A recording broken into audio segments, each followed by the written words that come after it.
How to fix iPhone can't make in-app purchases. Let's get started. First of all, check if app purchases are allowed for your account or not.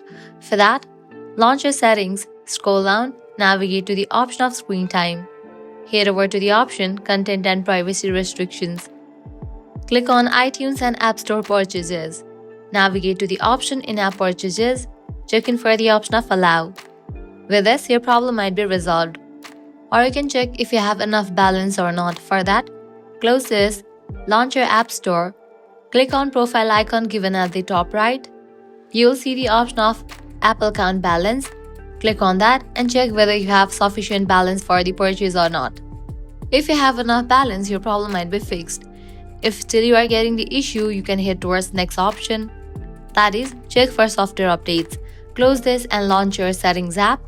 Now navigate to the option of General, head over to the option Software Update.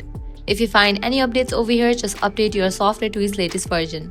Likewise, head back, check the App Store region or country. For that, click on the option Language and Region.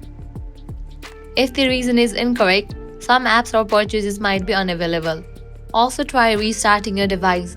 A simple restart can sometimes fix bugs and refresh the system. Lastly, what you can do is sign out of your Apple ID and again sign in back. Following this solution, your problem will be fixed. So this is how you can easily fix iPhone can't make in-app purchases.